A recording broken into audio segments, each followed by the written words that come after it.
Hello everyone, it is Joe here from OmniPoke, the channel that brings you guys everything Pokemon, and I'm joined by Jack because today we are running through the top 10 decks for the Indianapolis International Championships, aka US Nationals pretty much. We are going to be talking about lots of different lists, why they're good, what they struggle against, some hot techs, and the recent performances as well. The list is a little bit of our opinion, but a lot of the time we are backing this up with recent performances, so hopefully you will all enjoy. Let's get into it. Yeah, so starting us off, I've got Gallade Octillery, a deck that's recently sort of popped back into the meta.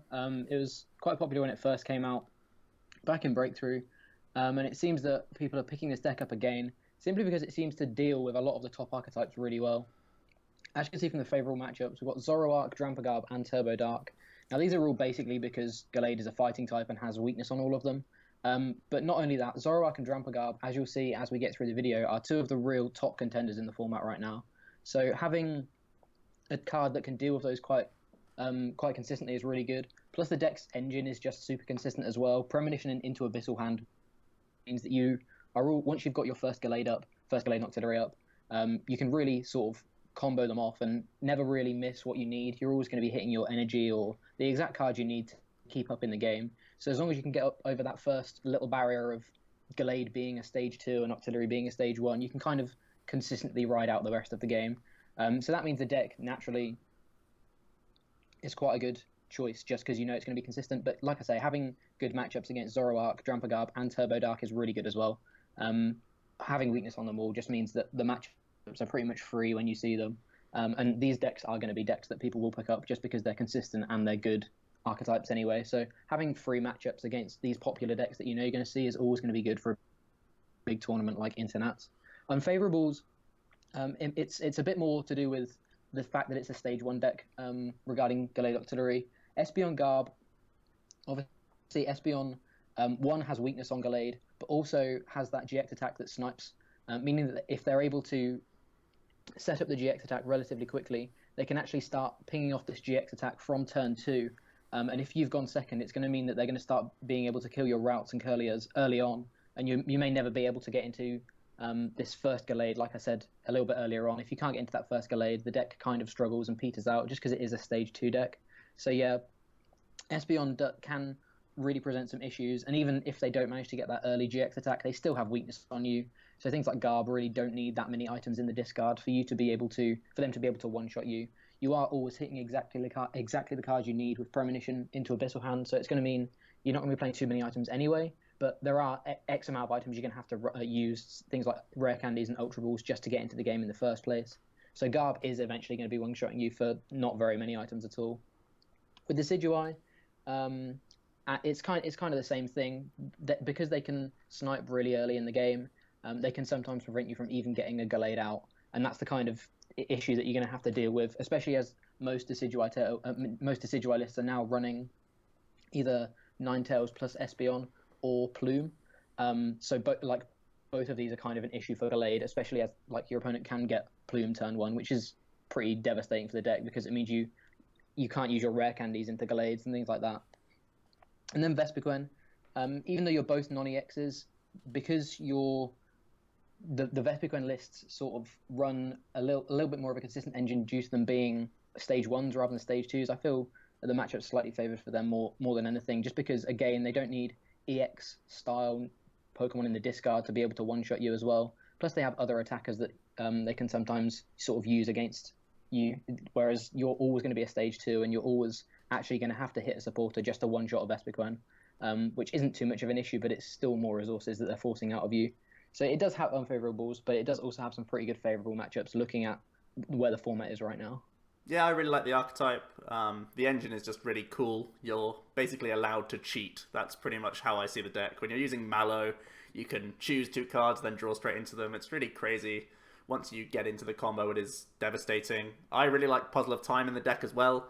It means mainly, more than anything, you have more than one Field Blower accessible to you. And I think that's going to be important going into Indy because Espeon and Garb will be very popular. So being able to get rid of Float Stones to allow yourself to use Abyssal Hand and Premonition once again, it's going to be vital to you. And at the same time, Puzzle is really versatile for grabbing DCEs immediately to hand rather than putting them into the deck with special charge, then needing to combo them off with like your teammates or your Mallow or whatever else. Puzzle gets them straight into the hand, so I just think the deck works a lot nicer with them in there. It gained a lot of hype seeing as there's only got one top 16, but that is in the most recent regionals, so there's been a few League Cups, people are experimenting with it. There's a slight buzz around Gallade Octillery right now, and as Jack said, it has a handful of decent matchups, and even the unfavourables, like Decidueye is like the worst of those unfavourables. I've beaten Espeon Garbodors, and you can beat Vespi just if you're in the combo nicely enough and they miss a turn here or there. Like, even if they just miss their forest and they don't initiate the prize race turn 1, you can still win that, so I think it's got 50-50s or better around the board other than maybe Decidueye, and the rest you can have a few freebies in there as well, so pretty cool in at number 10. Maybe one that's going to be a little bit more popular. I know it's a fan favourite for a couple of players. Next up we have Gyarados in at number 9, the deck that took down the Birmingham Regional Championships with my boy Alex Dow. The favourables include basically just heavy 2-prize attacking decks. Vikavolt, Tapu, Bulu, Turbo Darkrai, and Volcanion all fall into this category. You're the non-EX that's just swinging for easy prizes throughout the game. The unfavourables, obviously Decidueye has always been the threat for Gyarados. With your little 10 HP remaining Magikarps, they just won't survive. Decidueye takes too many easy prizes, and it's a large commitment for Gyarados to get responses. Espeon Garbodor is similar. They can GX attack on multiple Magikarps. Additionally, they can confuse your Gyarados, which at the same time is awkward just for a single energy. And again, they can develop Garbotoxin, which turns off your most likely playing Octillery in the deck, and that's going to be awful for you. Ninetales is also a pretty bad matchup because they play multiple Tapu Koko and things like Rescue Stretcher to reuse them, so overall you shouldn't be too favoured there. Gyarados is very all-in. It's a glass cannon deck. It can lose quite quickly if your opponent is playing one of these awkward matchups, and will storm through certain games as well, just because people don't have the answers. The hot tech... Yeah. Oh, sorry. I was going to say, the hot tech is kind of what is going to be the most important thing, I think. Having Machoke is going to mean that even in those unfavourable matchups, sometimes you can squeak a win, and that's all Gyarados really needs to do, because it has so many quote-unquote free wins against EX decks. You can... As long as you hit a relatively decent amount of favourable matchups, and then in the unfavourable matchups, you have that little bit of luck. You're able to get Machoke early. You're able to just push through that game. That's when Gyarados really shines, and that was kind of showed in Birmingham. Alex, I think, played 3 or 4 decks that pretty much really countered Gyarados, but he was able to find this Machoke, push through that game. And was able to take down the tournament. So, like you said, it's a glass cannon deck, but it's not a deck, even though we're only rating it at 9, it's a deck that, as long as it hits the right matchups, dodges the other matchups, it could easily take down a tournament as big as Indy. Mm-hmm. Next up is Turbo Dark, again, an archetype that has sort of dipped when Guardians Rising first came out, but now we're seeing sort of more and more anti-Garb lists. It's the new age of Turbo Dark is kind of here. It's a lot different to how it was. It's nowhere near as oppressive. It's not number 1 like it was in the Sun and Moon format, but it's still got some really good matchups. Both the Garbodor variants that we're going to be talking about today are favoured for Turbo Dark, simply because lists are running 14 to 15 energy now, plus field blowers to be able to get rid of their EXP shares, plus stadiums, plus you've also got multiple Oblivion Wings. You don't need... You're nowhere near as all in on the 4 elixirs that you once had, because you can take it a little bit slower. You're against these evolution decks now, so you can take it a little bit slower. Start taking some early knockouts with Oblivion Wing maybe, and then Dark Pulse later on in the game once you've got 13, 14 energy on the board and you're doing some real big numbers. You're able to one-shot things like Decidueye and Ninetales relatively easy. It's really, really sort of insane how quick this deck can ramp. Unfavourables. Obviously, Gallade Octillery has weakness on you, so they can take down Darkrai relatively easily. They're a non-EX, you're an EX, so they're going to win the prize trade anyway. Similar with Gyarados, they're a non-EX and you're an EX, so you're going to lose that prize trade pretty consistently. And Vikavolt can actually one-shot you a lot earlier than you can one-shot them, provided they have a relatively decent setup. They are still a stage 2 deck, so it's understandable if maybe you're the more consistent deck, therefore you win the matchup that way. But if they are able to develop a couple of Vikavolt or even just one Vikavolt into a Bulu in sort of turns 2 to 3, provided they can start initiating that to EX prize trade, they're going to be winning that matchup because it's a lot easier for them to be able to chain knockouts, especially if you haven't ramped up enough energy with Dark Pulse by then. Yeah, I think that's the case, and oftentimes Vikabulu plays like at least 2 Field Blowers, sometimes 3, so you do lose your energy when your Darkrai suffer knockouts, which is a big problem. For hot techs, I think basically you take the shell of Schultz Darkrai because it's a really good, simple shell. The list I put on the channel, I believe it's tournament ready just by having the one Oricorio and the one Hexmaniac.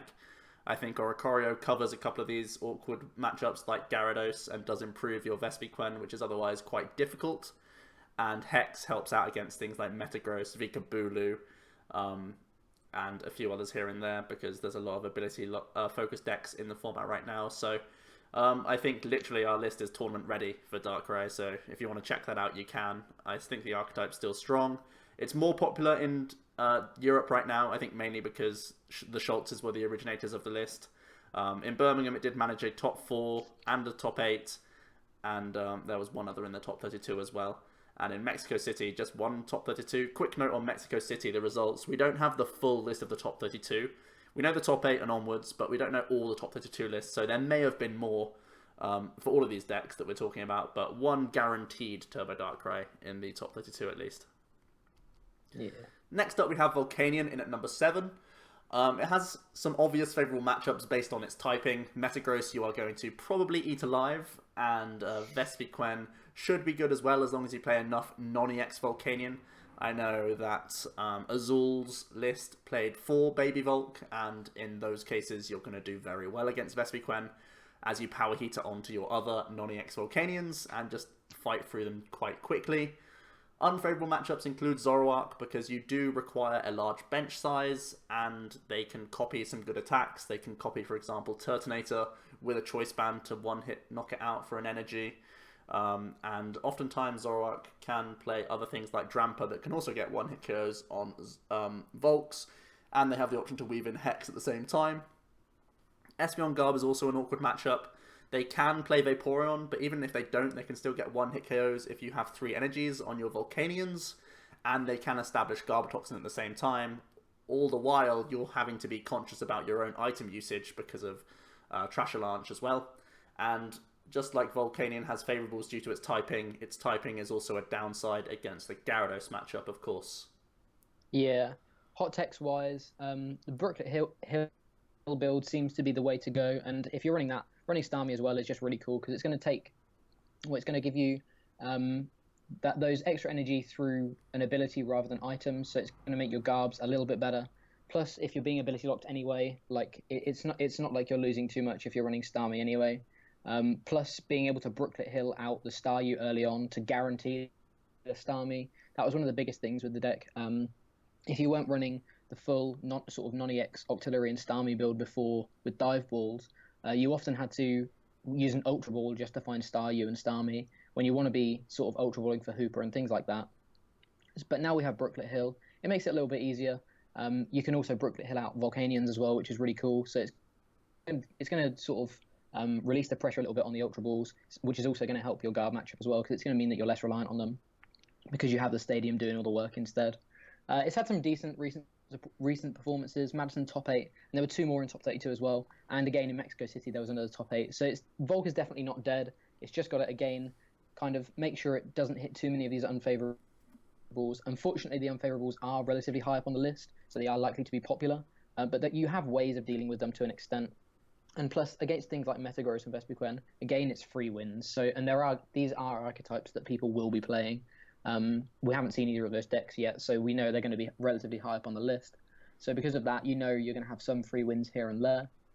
So, Volk definitely isn't dead. It just needed to adapt to the meta a little bit, wait for the meta to settle down, wait for Garbodor to settle down a little bit. And now that's the case. I think Volk definitely has a place in the format.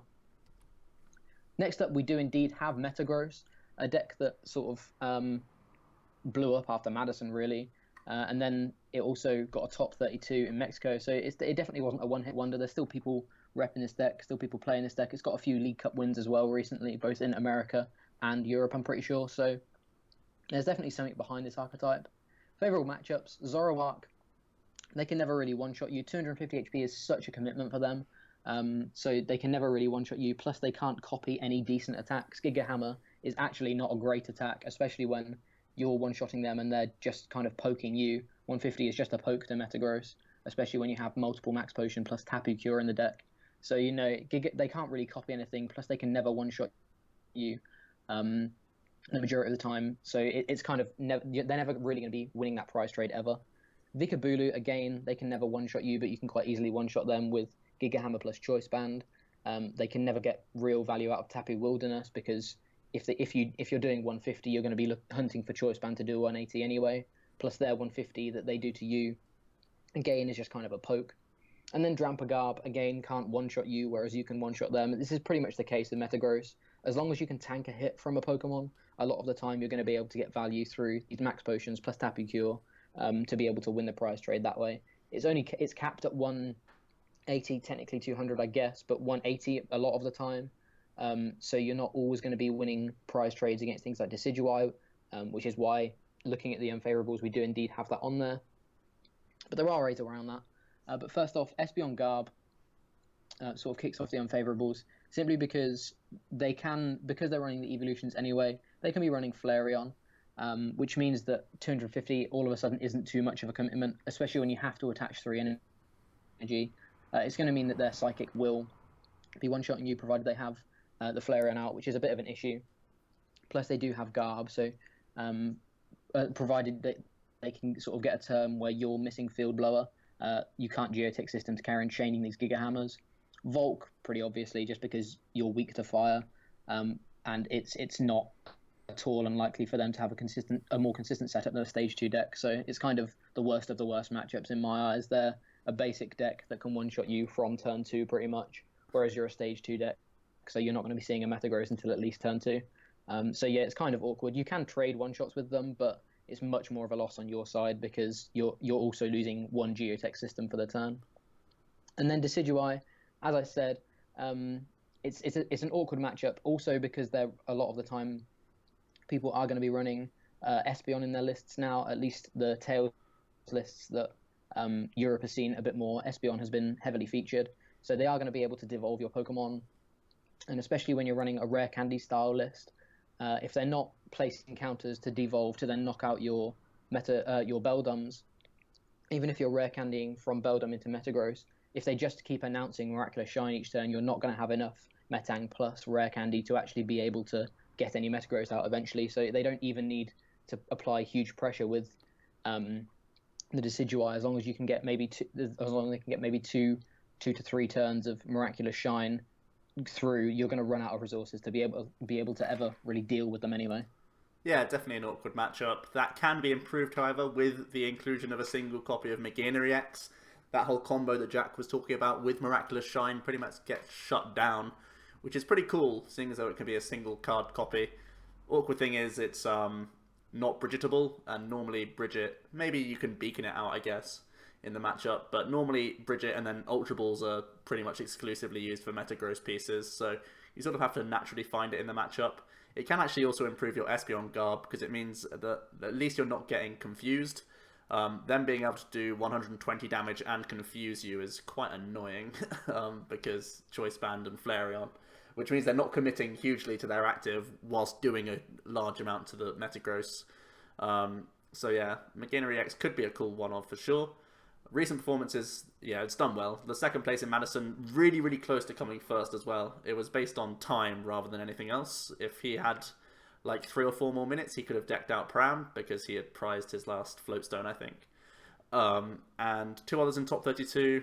That was just the contingent of players. I think it was both Szymanski's and Connor Finton who played it, who did well with it. And then in Mexico, the 1 top 32. Maybe some people are still scared to test it out at that point, but now that we've had some more time to test out Metagross, we've seen it be successful in League Cups. I think a few more people will be brave, and we'll be seeing some of this guy in Indy for sure, because he is tanky, and that's just enough to win a lot of matchups. When you have, 3 physical max potions and 2 full heals via Tapu Cure, that's hard to beat for like a lot of decks. That huge amount of healing is crazy with that much HP. So yeah, the deck is very, very strong for sure. In at number 5, we have Vikavolt Tapu Bulu, or Vikabulu. It has a couple of good favourables. Turbo Darkrai we've already established because of the high count of field blowers that it will play, in combination with the fact that it can one-hit KO everything on the board. And Espeon Garbodor I think is favourable because, again, you can one-hit KO stuff with that Choice Band, and you can heal off as well with Tapu Wilderness, maybe like Lysandering up a Tapu Lele at the time, or Lysandering up their Garbotoxin maybe, and healing up fully is just so good for you. And at the same time, when you're taking knockouts on the Espeon, you're taking all the energy off yourself, so they can't respond on you, which is like crazy good. Unfavourables, Zoroark can copy your attacks, and they're a non-EX, that's terrible. Vespiquen, when it eventually ramps into the 180 base mark of damage, they're going to pound through you quite consistently. And Metagross, as we just said, it plays 5 potential max potions if you count Tapu Cure as 2. And Bulu can't play around that ever, which is really bad. And you're both stage 2 decks, so no one's really that much faster than the other. The early Horn attacks don't push you in range too often, unless you Choice Band Horn attack, do 60. No, that doesn't even count because you'll do it onto a Beldum, so it would always be 30 into 210, which isn't enough. That's crazy. So yeah, all pretty bad matchups there. I really like the archetype though. I think it's quite consistent. It's N-proof at times with Strong Charge, just guaranteeing you the next few attacks, which is crazy good. And when you set up like your second Vikavolt, you don't even care about Hex too much because you've put 2 energy on your benched Bulu, and then you just sort of wait a turn. You just announce pass, and it's still fine a lot of the time. So Hex isn't even that terrible for the deck, and when N's not bad for the deck, it has very few weaknesses when this deck gets going. Yeah, it's the same with Lysander as well. You can't really Lysander anything up because they can just strong charge energy onto it and then retreat out. It's the archetype in itself, like just energy attachment from the deck is just such an insane sort of thing to power your deck. Like it's when we first saw Vikavolt, it was only the fact that Charger Bug wasn't a grass type that was kind of holding this card back, and even now that's not even holding it back anymore. Hot text wise, 3 Field Blower is pretty key just to be able to always have access to them. But other than that, I think the archetype is I feel like the 60 cards in Vikabulu are pretty solid. It's just such a strong deck. As long as you can dodge some of these non-EX at plus Metagross matchups, the Tapu Bulu card is such an inherently strong card anyway. I think that's kind of what sort of pushes this archetype up the list on its own without having to have amazingly favourable matchups across the board. Just being able to, like we say, N-proof plus kind of not be worried about Hex or Lysander or anything like that. Once it gets set up, it's such a strong deck.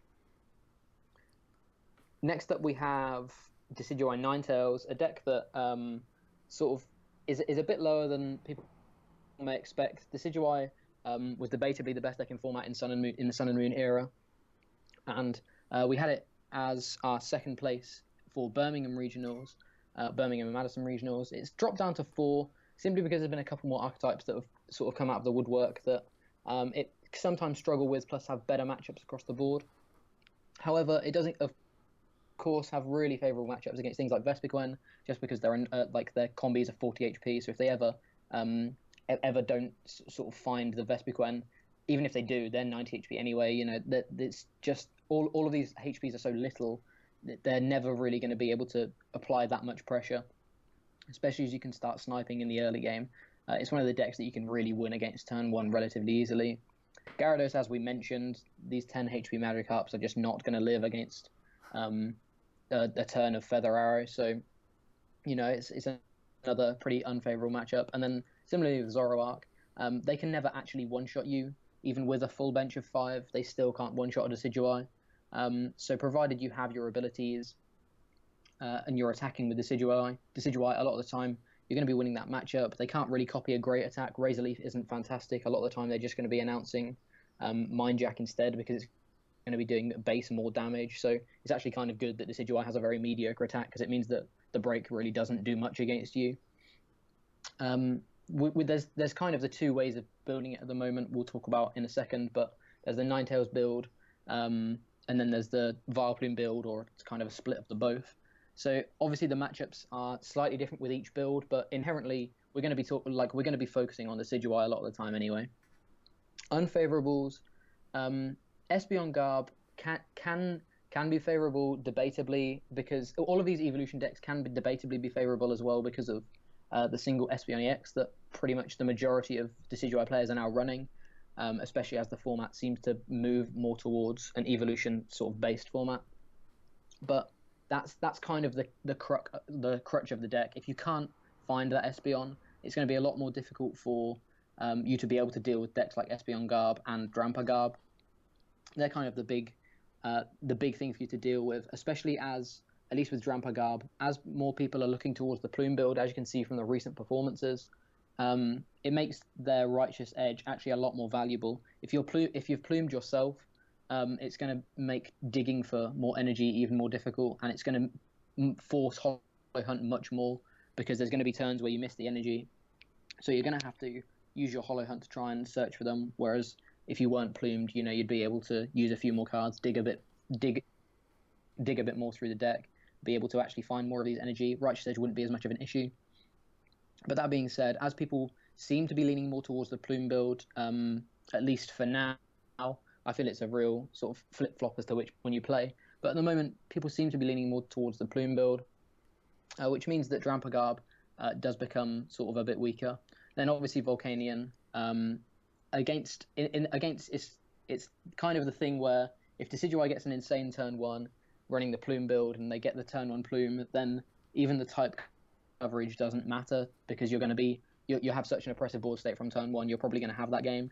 But if you're not running the Plume build, Gallade and Ninetales isn't always the exact answer you want. Even I've played a lot of Decidueye and Ninetales lately, and even Ninetales sometimes isn't enough, just because Volt can still have these insane turns where they turn 1 manage to hit 2 elixirs plus a switching card plus an energy. It's Volk can still do Volk things. So never underestimate Volk. I think a lot of the time they are going to have the favorable matchup, just because you need more of an insane turn 1, whereas they need kind of a mediocre turn 1 to be able to keep up with you. And I think the turn 1 is the key in that matchup from the testing that I've done, at least. Yeah, definitely. It's based on who goes first a lot of the time, which is a sad thing to say, but it is the case against Volcanion, because they have that turn of freedom, definitely without item lock, and even means that it's a turn slower for you to evolve up into things like Ninetales, which you pretty much need in the matchup if you're playing the non-Plume variant. It's a weird state of affairs right now where I'm not sure which is my favourite list for Decidueye. There's the old school Plume, which is quite consistent at getting Vileplume turn 1, because it's got the Lele support and such. But having item lock right now is a lot more painful, because people can Hex Blower and Lysander you later. They can use Drampa much more effectively in the Zoroark lists or just the Garbodor lists. And you naturally throw a bunch of items into the discard pile, not caring, because you have to get your board state going. Then there's the one that plays Ninetales with Vileplume. It's kind of Exodia-like when you get it all going and you're able to beacon out your third Decidueye with Vileplume in play. It's pretty crazy. But it's just jankier than the straight Plume. And then there's also the list that doesn't play Vileplume anymore. A lot less oppressive in general, and you don't get those free wins just because people have hands of items. And it means your ends are a lot less effective because people can now have VS Seeker as an out, which is awkward. But you're naturally getting more damage on the board, because normally you get your third and your fourth Decidueye going, and Ice Blade is a key player for dealing with lower HP Pokemon. So it's interesting. For hot techs, I like Baby Tapu Koko, because it just plays into the Espeon EX attack that much more. It helps you in mirror matches, and it can just deal with evolutions before the devolve. It basically just gives you a lot more feather arrows all in one turn, which is crazy good. So I definitely consider that card. It's also a free retreater, which is excellent for the deck, especially now that people can Field Blower off Floatstone. It's really annoying if you don't have a Floatstone on your board, because oftentimes you're continually digging for energy to keep up with attachments. That's what I've found, at least. And especially the case with the Vileplume, because you can shut yourself down in terms of the engine, and you're hoping just to top deck into energy for a few turns. The recent performances do push us towards the Vileplume build more than anything. In Birmingham, it was Jack and also Laura who made the top 32, playing the straight Decidueye Ninetales lists. But in Mexico, the top 8 list was just straight Plume. The other 3 were also Varplume variants. Madison was a mixture of Varplume and Ninetales that made the top 8. And in Seattle, 4 made top 32. So it's not quite going as deep into tournaments as it used to be doing. It feels like a few decks have the answers to stop it in its tracks before getting even further into the tournament. And I feel that's why it's not high on our list. It's just not having the sort of top 4s and first places that it used to be having. So it's something to bear in mind. It's a much more beatable deck, I think, these days. Yeah. So next up we have Zoroark Variants in at number 3. This was popularized by Brian Peach in Birmingham the same weekend as the Daniel Altavia making top 4 in Madison. Pretty cool to see the deck just pop out of nowhere and get a top 4 and a second place by 2 different players from 2 different regions. That was really cool to see. It has some good matchups. Vikavolt Tapu Bulu is a really good one because you can copy Tapu Bulu for a single energy with Zoroark Break, which is nuts. Drampa Garb is similar. You can copy Berserk, which is nuts. And Espeon Garb, you have resistance on the entire deck. Typically, they'll have large bench sizes because they rely on Lele for Bridget turn 1 to get multiple Eevee and Trubbish down. So having resist on their entire board, having Mind Jack doing a good amount of damage, and also falling back on the break as well is excellent for you. Couple of awkward matchups. Decidueye isn't great. Tramper can slow them down and slow down their attacking pressure, but oftentimes it's things like the Ninetales pinging off your Zoruas early, which is going to be really awkward in combination with Feather Arrows. Metagross is really hard because your damage gets wiped off 5 times and they just start pounding through you. And Gallade and Octillery is also awkward because as long as they maintain their bench, they can be out of range from Mind Jack, and you can't copy to KO a Gallade because they're capped at 130 unless you have Kukui. You can play double Kukui. I know Brian Peach played double, so maybe that's the way to go.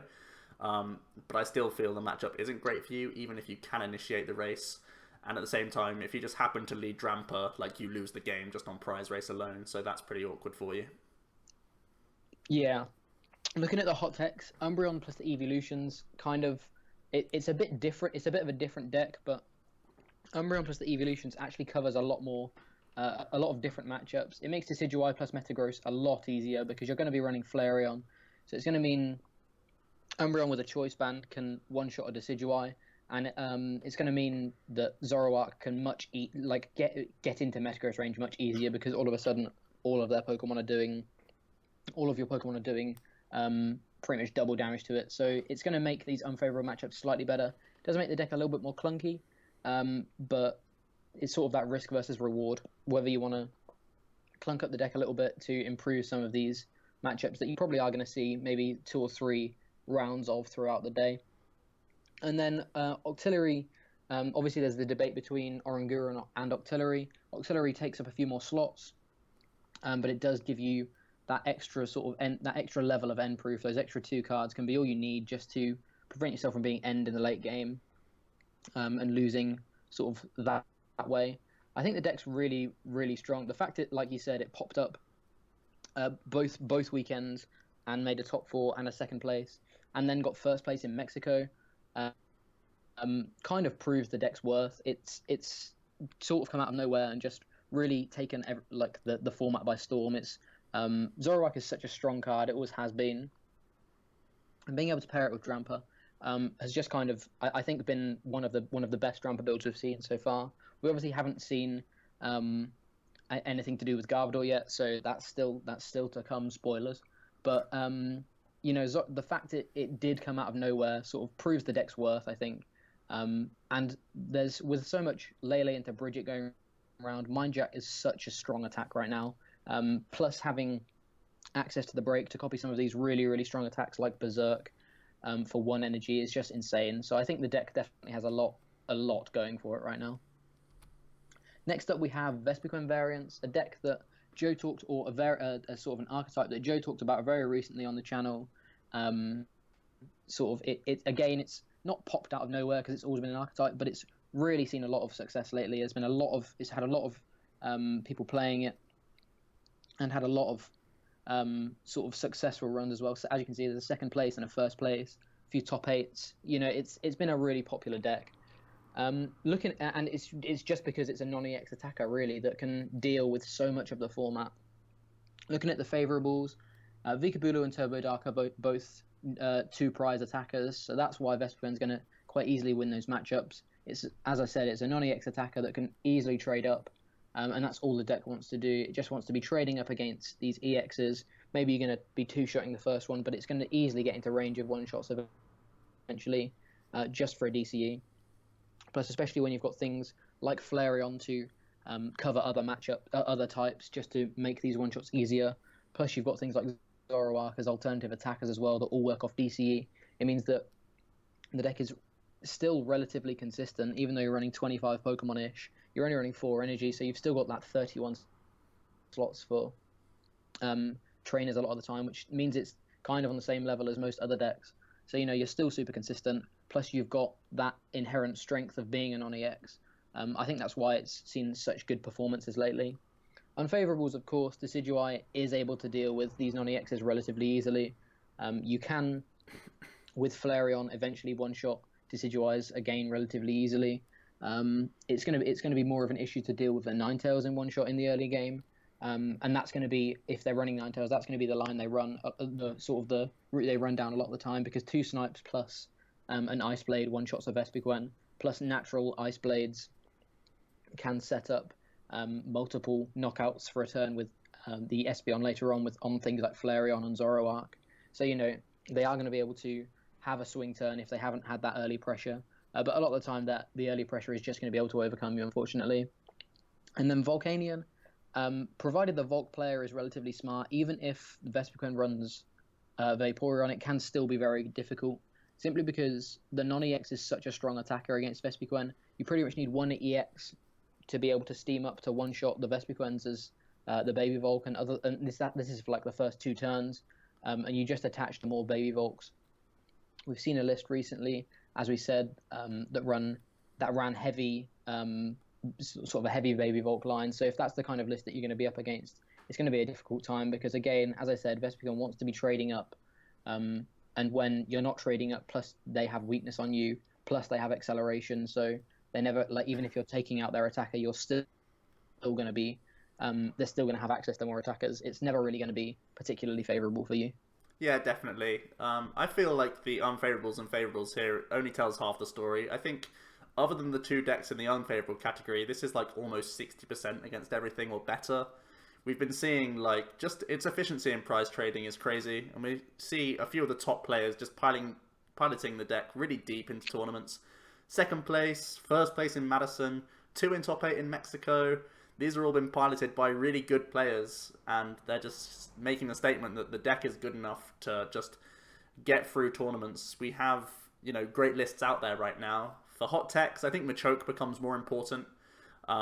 Because people will be playing Oricorio, Tapu Koko promo, and of course having the coverage over things like Decidueye. Even to an extent, it helps out against Espeon, Garbodor as well, as long as they don't establish Garbotoxin. So I think it's really important to play Machoke, even if it is just a 1-1 count. I would definitely be doing it. Of course, you're going to be playing Zoroark anyway, so its retreat cost is a lot less of a pain than other decks. And Oricorio, I might think about playing myself, because it can deal 120 onto an Espeon GX for 1 energy. Well, it's a DCE anyway, but it's just really good early pressure against Espeon, as long as there's a stadium in play. And I personally play 3 Choice Band in Vespi, because I like being really aggressive with it.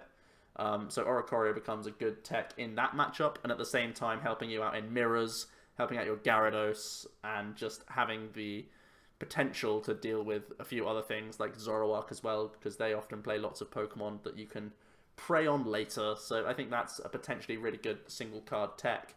Yeah, I think the archetype is really good. It'll continue to see play.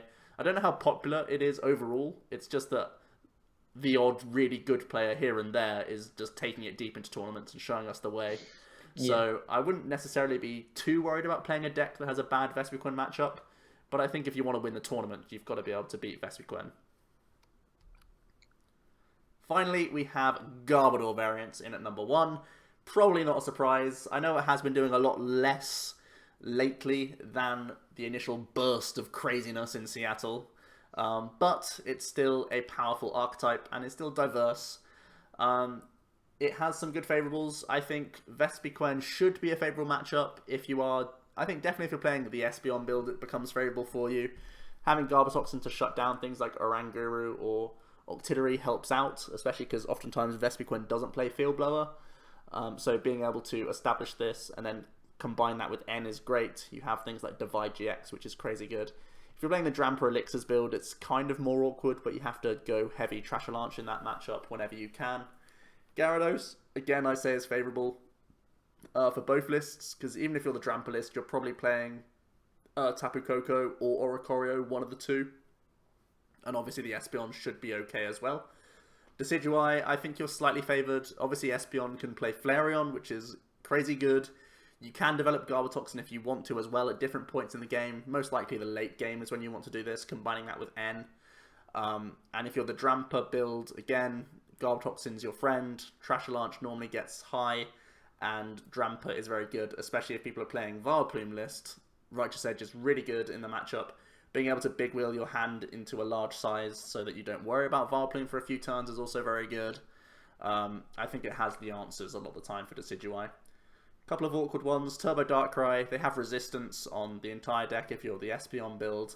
The Drampa build, I feel like if you're playing Elixirs, you're actually okay in the matchup based on how many Field Blowers you have.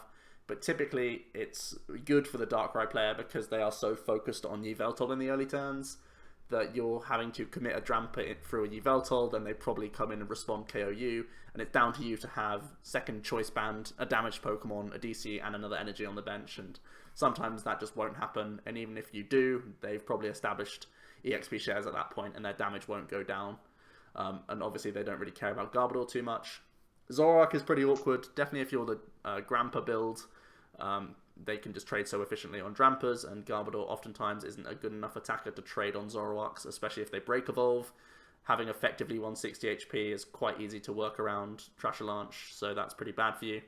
The Espeon list similarly struggles. I think it's a little bit better than the Drampa list, even though they have resistance on the entire deck. I think Divide GX and Confusion can just help out, but Confusion isn't great if they have multiple Zoroarks out, of course, because they can just double stand in or whatever. Vikabulu is also awkward for both lists.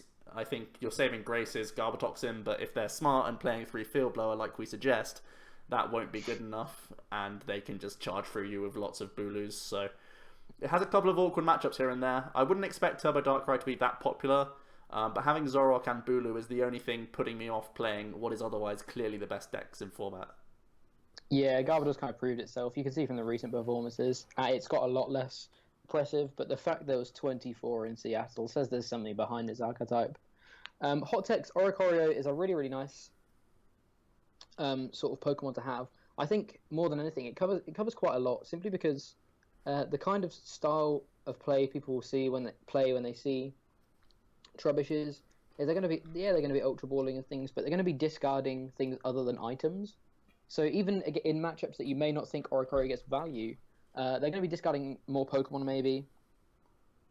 So your Trash Launch is maybe doing less, but it's going to mean this placement of counters from Oricorio is actually a really, really strong effect, especially when it comes to the late game. It means that you can ping off a Shaman or whatever and just win the game from maybe a point where your opponent wasn't expecting it. Against other sort of psychic types as well, as we've said, it's nice to be able to do this huge chunk of damage for just one energy. Being able to but do 122 Espeons for one energy, like in the mirror. If you're running Oricorio and they're not, it's actually really, really strong. But yeah, we all know what Garbodor does. 24 in Seattle is insane. Then there was 8 in Birmingham, so it started to peter off left. Same with peter off a little bit less. Same with Madison. Then in Mexico there were only 5. That being said, I think the deck is still really, really strong. It's just whether you decide to play the Drampa build or whether you decide to go Espeon, or decide to go down that Espeon route nowadays. I think that's the biggest decision in the deck. Yeah, I think that is the biggest decision. I think there's been, after Seattle and Birmingham, where it was mainly the Drampa build, there's being a bit more popularity for Espeon, and I can see why that is the case. Flareon is just so good right now. So being able to cash in on Fire Weakness helps out things like Metagross and stuff. So I personally, if I was going, I'd be playing Espeon build over Grandpa. But at the same time, I think Grandpa, especially our list that plays 4 elixirs. I really am in love with that list, and it's very consistent, and it will get you through 15 rounds, and that's kind of what you need from an international event. So I won't be surprised if this is once again the most popular deck in the format, and we'll be having to tech against it and expect to play a lot of it, even though some people are thinking about countering it. I think it's still got to be up there as the top contender when thinking about your own deck choice. It is still very, very oppressive and powerful. Yeah, definitely. Alrighty. So, looking at some other options, if you're not a fan of the top 10 decks we just talked about, maybe your deck, the deck that you were thinking of playing wasn't in the top 10, maybe it's on this slide here. We're just going to have a quick rundown, super quick, about some of these other archetypes. I'll start with sort of Janus Ray or Mega Rayquaza with Mallow, just because it's the deck that, again, I've still tested quite a lot.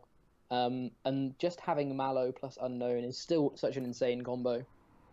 Being able to... Ray is just a deck that just needs its pieces. As long as it hits the pieces, Emerald Break is one-shotting anything in the format, pretty much. You know, you're going to be able to just put down such an oppressive Pokemon, such a strong attack, especially as you can actually start attacking from turn 1.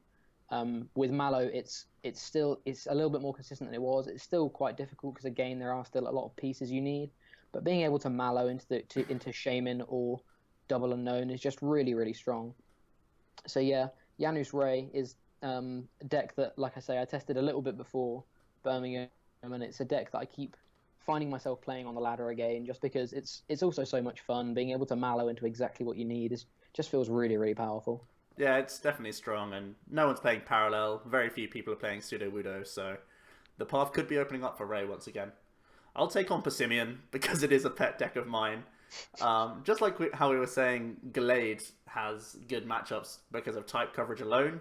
Persimmon is the same, but one thing we said about Gallade having an awkward matchup like Vespiquen and other stage 1s like Gyarados, you're actually good against them as well because team play is faster than even things like Be Revenge. So you're initiating the prize race against the Zoroarks, the Vespiquens, the Gyaradoses, which is amazing. And at the same time, we're having another popular weakness, which is Psychic type weakness. So you can deal with Garbodors effectively, and you can deal with Espeon effectively. So Persimmon actually has like 6 or 7 good matchups based on type coverage alone, and it's a non-EX deck. So it would be pretty cool to see this card, see some play. I've been rooting for this guy since it came out, and I still think there will be a time when Persimmon is actually going to make the top 10 list and be stable in there and start cutting.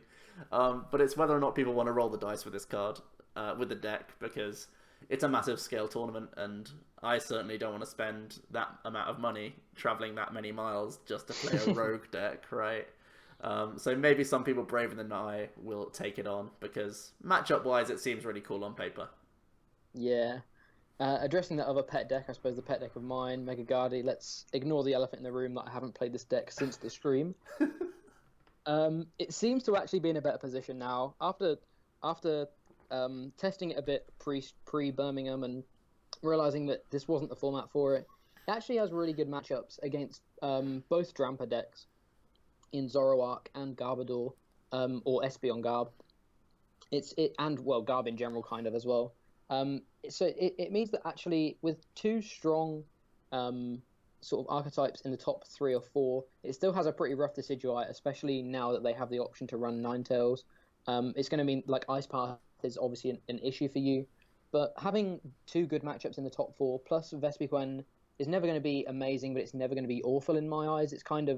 It just depends on how quickly you can always churn out this 110 damage every turn. So provided you start that from turn 2, it's still difficult for them to hit 210 in the early turns. So sometimes you do win those games as well. But yeah, having good matchups against Zoro Drampa and Espeon Garb, again, will get you free wins throughout the day.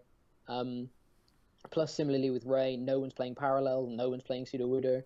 So maybe it's time for Gardy to come out of the binder again. I'm still hesitant, but it does seem like the best Gardy's been since Guardians Rising came out 3 or 4 weeks ago.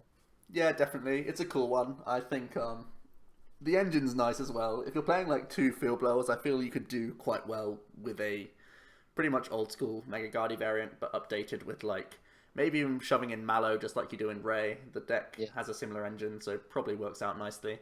Yeah. Ninetales Coco is one that actually top cut twice in Birmingham.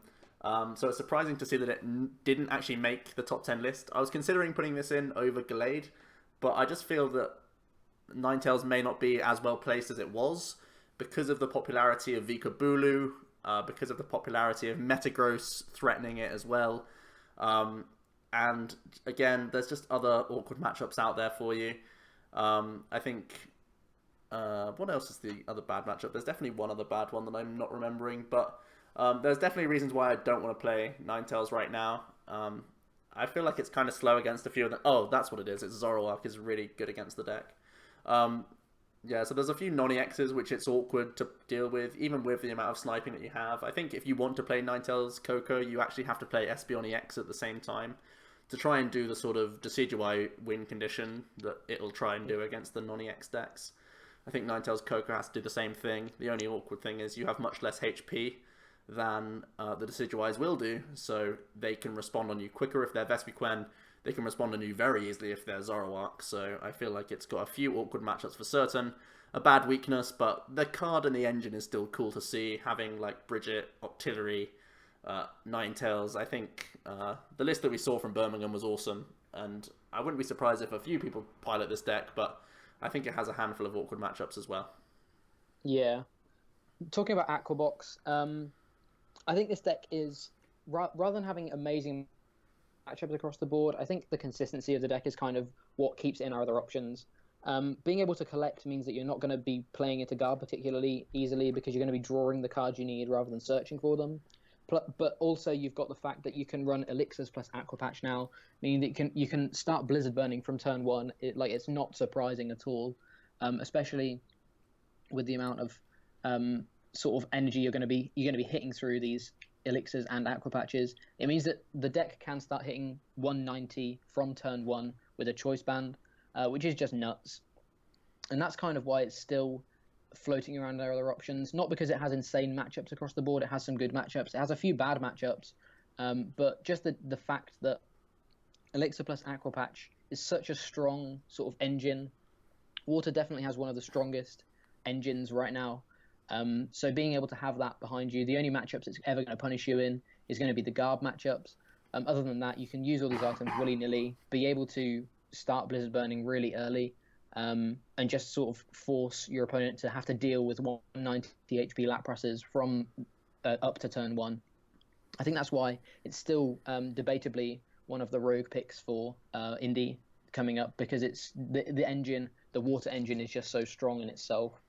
Even though the deck may not have, like I say, amazing matchups across the board, sometimes the engine itself will pull you through. Yeah, it's similar to Turbo Darkrai in that it'll do the same thing every round pretty much, which is something that you do want from a big event. That's something that can't be said, unfortunately, for Greninja. It did get a random top 4 in Mexico City. It was actually a Talonflame list, but the one I want to talk about is the one piloted by Xander recently. Playing Alolan Vulpix, I believe it was one Ninetales GX, and it also played Espeon. Like we were saying with Ninetales Coco, Espeon EX is just good right now. It's really good in the format. So trying to make any deck shove it in and kind of just roll with it is the concept here. Having Beacon on Vulpix is actually really good for guaranteeing multiple lines of Greninjas, and it means that you are much less worried about Garbodor always, because you're not playing as many Ball Search cards because Vulpix gets you the dudes, which is pretty cool. Potentially increases your consistency as well. It does lower your consistency of getting the turn 2 duplicates because you need to find an extra energy to move Vulpix, but at the same time you could have just led Froakie. The idea is that once you've used water duplicates, you evolve up one Greninja, move into Vulpix, find Greninja and Greninja Break, so you're guaranteeing like multiple Greninjas, and that's sort of the stage where once you've gone into duplicates, there's still that awkward turn of how many Greninjas can I build after that one turn, and Vulpix sort of enables that to be really good for you.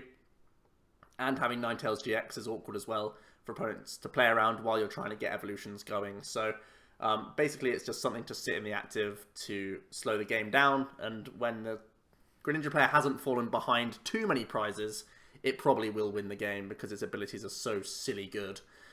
So if you want to risk playing like potentially 15 rounds with Greninja, all the power to you.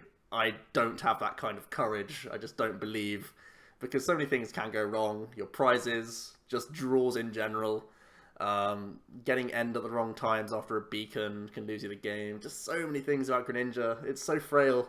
I still can't get my head around it. Even though the list is much better than it used to be, there's still that thing niggling in the back of my head saying, Greninja's really awkward right now. And there's actually quite a lot of grass. There's Decidueye, there's Vespi, there's Bulu.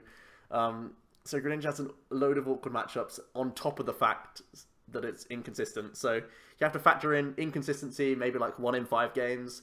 You have to dodge lots of grass, and you just have to hope to, as well as all those things, kind of get lucky along the way. So Greninja is another option just because of it making top 8 and it doing well in a few League Cups and specials and stuff, but don't play it, guys, please. I've done it. I've played it at an internationals, and my record was something that should put you off. I went 1-1-5. So take that as some advice. Maybe we'll see. Watch it win internationals now. Deary me. Right then, that is going to be it, guys. I hope you enjoyed the top 10 list. Do you agree? Do you disagree? What deck have we missed out that's clearly the play? Throw it all down below. We'd love to hear from you guys what you're going to be playing. We'll rattle off a top pick from us, from the top 10, and a rogue pick as well in a moment. But yeah, just get involved down below. We love to hear from you guys. And I'm also going to Indy as well, so come say hi if you can recognize me. It's pretty easy to spot me. For sure. So starting off with my pick from the top 10 list, I think it's going to still be Decidueye and Ninetales, or at least a Decidueye variant, but I'm going to go with Decidueye and Ninetales. As we saw with the results, it seems that the Americas are slightly more favoured on the plume build as opposed to the European meta. But that being said, I've tested a lot with the deck.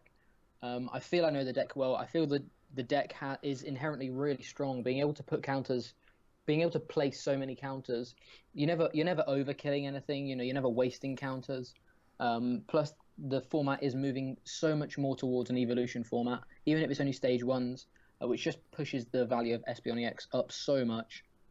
So yeah, I think my pick from the top 10 would have to be Decidueye Ninetales if I was going to Indy.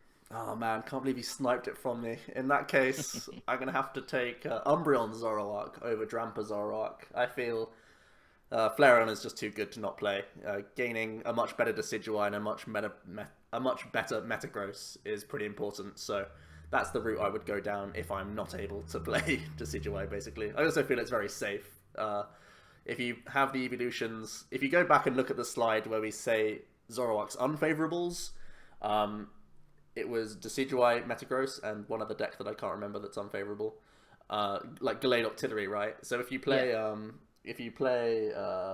Umbreon and Flareon, you improve 2 of those bad awkward matchups, and then you're just trying to dodge Gallade Octillery. That sounds like a good deck to try and dodge. So yeah, that's what I'd go for in the top 10. I'll let you take the rogue pick first, then, as I went top 10 first. Persimmon! If I had the stones, I'd be playing Persimmon. If it was just down the road an hour away and I only needed a handful of points, Persimmon would be the play for me. Meta-wise, it is genius to play Persimmon this coming event, and man, I want to see someone do it so badly and then just own the world and gain like 10 grand off playing Persimmon. Oh, someone do it just to make me happy. Do I say Gardevoir? Do I say Gardevoir? Just say Ray. I think I'd be lured into Gardevoir, but I think I'd play Ray still. Janus Ray is so much fun. It's just so much. Like I played before Birmingham. I played with it for like maybe a week, and just it's still got the issues that Ray has, but they're so much more minimal now that you have the Mallow combo. You actually hit the things you need relatively consistently. Plus, you can Emerald Break for a chunk of damage. The only thing you can't one-shot is Metagross, which is insane. But it's just such a fun deck.